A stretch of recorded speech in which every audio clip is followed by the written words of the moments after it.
But Danny, the 4th edition of Paris Roubaix, fam. Why is this race so magnificently special?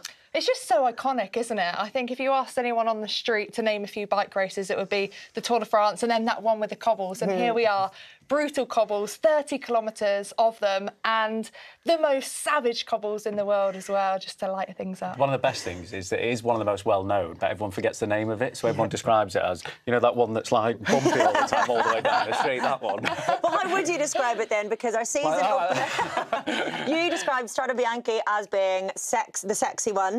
Milan-San Remo, I can't remember, it was maybe like brutal and sexy or something. What is this one, other than the cobbly one? Well, I think you came up with a better name before the show about this, about what Guarnieri said, about how he described it. What was it?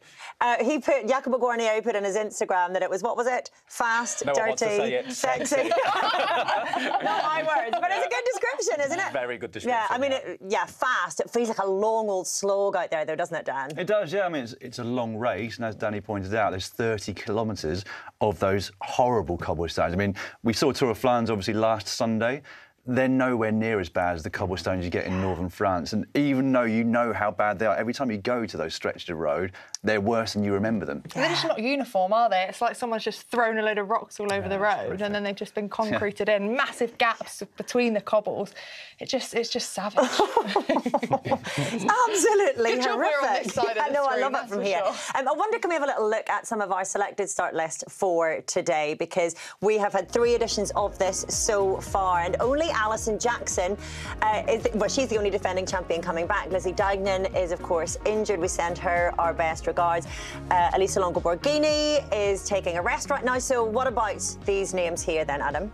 Well, they've all got a chance today. I think this is the beauty of this race. You've obviously got your favourites, but Paris Roubaix always pulls something out of the works. Like Alison Jackson last year, no one really expected her. We knew she was good. And it's the same today. We've got Kopecky, we've got Vos in there, Balsamo as well.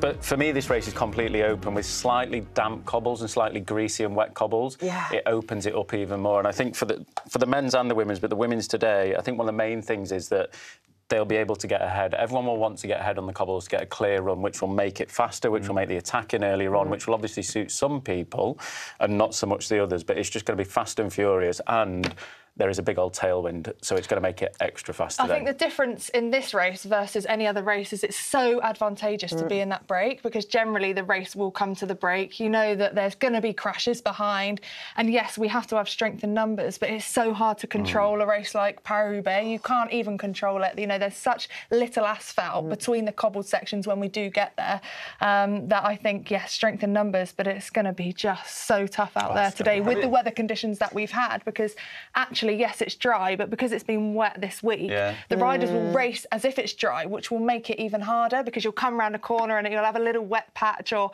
you know, a pothole that's still covered in water, which will just make it that much more. I think like the three editions that we've had of the women's race have been so different, haven't they? You know, Deignan going from the first cobbled section solo all the way to the finish on the first edition. Then you had a more traditional one, I'd describe it, when Balsamo won the fight amongst the favourites, and then that early break Elisa last year. Longo-Borghini, you mean? Balsamo hasn't won yet. No. Was she your pick today? She might be in my head a little bit. My prediction later on, without giving too much away. She was disqualified that year, actually, wasn't she? For drafting the car. I like this. You're a fan of manifestation, are you, Dan? You're trying to get yourself an early win here.